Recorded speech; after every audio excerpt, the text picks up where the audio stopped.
জেলার রাজনৈতিক মানচিত্রে ভারতীয় জনতা পার্টি এক উল্লেখযোগ্য সাফল্য অর্জন করেছে। জেলার মোট 9টি আসনের মধ্যে 9টি আসনেই বিজেপি জয়লাভ করেন। বান্দোয়ান বিধানসভার লবসেন বাস্কের জয়। এই নির্বাচনে অন্যতম নজরকাড়া ফলাফল এসেছে বান্দোয়ান বিধানসভা কেন্দ্র থেকে। লবসেন বাস্কে 19,577 ভোটের ব্যবধানে জয়লাভ করেছেন। উন্নয়ন, কর্মসংস্থান এবং স্থানীয় ইস্যুগুলোকে সামনে রেখে লবসেন বাস্কে ভোটারদের মন জয় করতে সক্ষম হয়েছেন। বান্দোয়ান প্রত্যন্ত জঙ্গল মহলের এই জয় আগামী দিনে জেলার প্রশাসনিক ও রাজনৈতিক সমীকরণে বড় পরিবর্তন আনতে পারে বলে মনে করা হচ্ছে। এটাই প্রতিজ্ঞা ছিল আমার।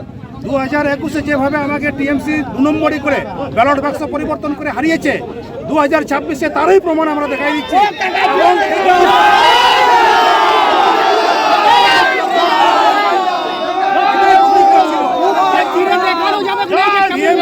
এই বান্দোয়ান বিধানসভা ও মার্কেট কাউন্সিল থেকে উৎখাত করে দেব এবং আমাদের 2021-এ যেভাবে পুরুলিয়া জেলাতে স্ট্রং রুমকে আলাদা করে রেখেছিল, সেই জন্য আমরা প্রতিজ্ঞা নিয়েছিলাম। সেখান থেকে সেদিন তার পরের দিন থেকে প্রতিজ্ঞা নিয়েছিলাম আমরা মানবাজার এবং বান্দোয়ান বিধানসভায় টিএমসিকে উৎখাত করব।